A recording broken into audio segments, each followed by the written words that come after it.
Dear students, welcome back to my channel. Dear students, आज हम class 10 से relative एक पोइट्री आपके सामने लेकर आए हैं। ये पोइट्री लेसन नंबर 2 है। पोइट्री नेम है द साम ऑफ लाइफ। जीवन का भजन या उद्देश्य आप बोल सकते हैं। और इसके जो पोएट हैं वो H.W. लॉन्गफेलो हैं। इनका पूरा नाम है Henry Wordsworth Longfellow.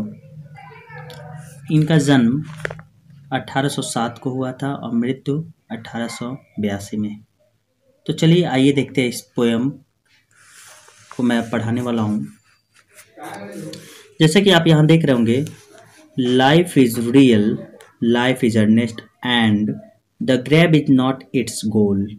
Dear students, जैसा कि यहाँ लिखा है वर्ड रियल वास्तविक होता है, अर्नेस्ट का मतलब होता है कुछ करने के लिए, कुछ कमाने के लिए। अर्न से बना है अर्नेस्ट। तो देखते हैं, life is real, life is earnest, अर्थात जीवन वास्तविक है और जीवन कुछ करने के लिए है। अर्थात जीवन एक संघर्षपूर्ण है, अर्थात ईमानदारी से कुछ प्राप्त करने के लिए है। And the grave is not its goal, और इट्स गोल का अर्थ हुआ और इसका उद्देश्य।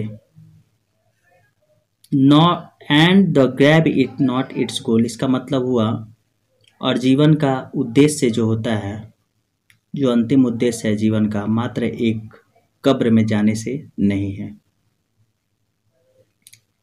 आगे देखते हैं, dust thou art to dust returnest is not spoken of the soul. देखते हैं फिर कभी यहाँ पर कहते हैं दस दाउ आर्ट, इट्स मीन कभी यहाँ कह रहे हैं कि हमारी जो शरीर है वह डस्ट धूल से बनी है, अर्थात मिट्टी से बनी है।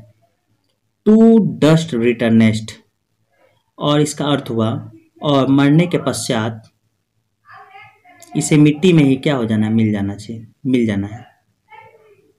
अर्थात हमारी शरीर मिट्टी की बनी है, आर्ट मतलब बना हुआ, और मरने के पश्चात इसे मिट्टी में ही क्या हो जाना है, मिल जाना है। अब आगे देखते हैं, is not spoken of the soul, परंतु यह जो बात है, जो हमारी शरीर मिट्टी की बनी है और मिट्टी की में ही क्या हो जाएगी, मिल जाएगी, परंतु यह बात is not spoken of the soul, परंतु यह बात आत्मा के लिए नहीं कही गई है। या आप कह सकते हैं आत्मा जैसा कि क्या होता है, अमर होता है, तो यह बात आत्मा के लिए नहीं है। आगे देखते हैं लाइन में, not enjoyment and not sorrow is our destined end or way. यहाँ कभी कहना चाहते हैं, not enjoyment and not sorrow is our destined ends or way. इसका मतलब हुआ इंजॉयमेंट मतलब आनंद और दुख भोगना, मतलब दुख भोगना, आनंद और दुख भोगना हमारे जीवन का अंतिम उद्देश्य नहीं है। अंतिम उद्देश्य, डिस्टिन मतलब होता है इज आवर डिस्टिन का मतलब होता है हमारे अंतिम जीवन का अंतिम उद्देश्य या रास्ते नहीं है, या मार्ग नहीं है। आगे देखते हैं, but to act that each tomorrow finds us further than today. कभी यहाँ कहना चाहते हैं, but to act that is tomorrow, और हमें दिन में जो हम प्रतिदिन जो काम करते हैं, but to act that is tomorrow finds us further than today, इसका मतलब हुआ हम जो कुछ भी हम करते हैं वह जो इसका अर्थ हुआ मतलब जो हम find us further, sorry, but to act that is tomorrow find us further than today. कभी यहाँ कहना चाहते हैं कि हम जो भी काम करते हैं, आज जो हम कर रहे हैं, आज हम जो कर रहे हैं, वह आने वाला जो समय है उसमें मेरा काम या क्या हो, आज से क्या हो, बढ़िया हो, मतलब बेहतर हो। या आप कह सकते हैं हमें अपने जीवन का जो हम कार्य करते हैं वह हमें ये सोचना चाहिए कि हम जो हम काम कर रहे हैं, आने वाला कल आज से क्या हो, बेहतर हो, अर्थात हम प्रगतिवादी बने, मतलब हम प्रगति करते रहें। आगे देखते हैं। In the world's broad field of battle, कवि का कहना है in the world's broad field of battle in the bivouac of life. कवि का कहना है इस मतलब जीवन का जो क्षेत्र है, कुरुक्षेत्र है, अर्थात इसका मतलब हुआ यह जो संसार है, world's broad field of battle, in the world's broad field of battle, मतलब यह जो संसार है वह एक कुरुक्षेत्र के, एक विशाल, एक बहुत बड़ा कुरुक्षेत्र के क्या है, समान है। और इसमें कह रहा है in the bivouac of life, और इसमें हमारी जो जीवन है वह क्या है, अस्थायी पड़ाव है, अर्थात हमारे जीवन का कोई वो ठिकाना नहीं है, मतलब इसमें अस्थायी पड़ाव होता है।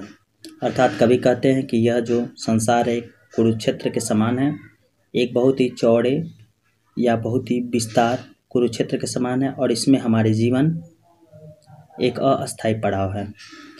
Be not like dumb driven cattle, और इस कुरुक्षेत्र में हमें मतलब गूंगे या ड्राइवन कैटल और मवेशियों के समान, मतलब जो भगाए गए जो मवेशी होते हैं उसके समान हमें अपने जीवन को क्या नहीं बिताने चाहिए।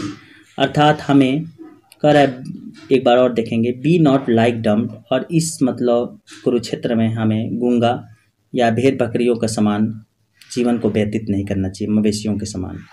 Be a hero in the strive, अपितु हमें एक वीर योद्धा, वीर बनकर हम इसका क्या करना चाहिए, हमें सामना करना चाहिए।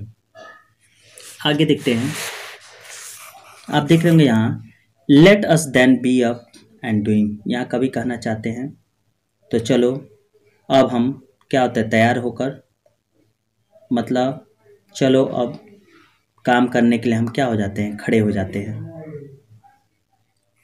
With the heart of any faith, दिल के साथ किसी भी किस्मत तक, any faith, with the heart मतलब दिल के साथ किसी भी किस्मत के लिए।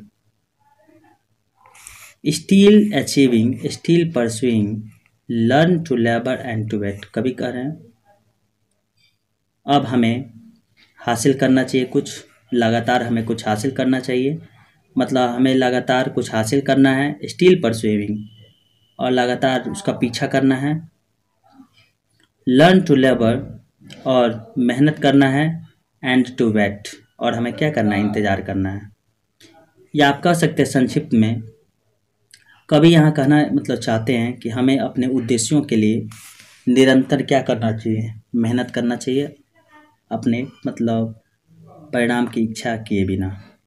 तो डियर स्टूडेंट्स, आज ये एक छोटा सा वीडियो था, अगर आपको पसंद आया हो तो हमारे चैनल को लाइक करें और शेयर करें। That's all, thank you.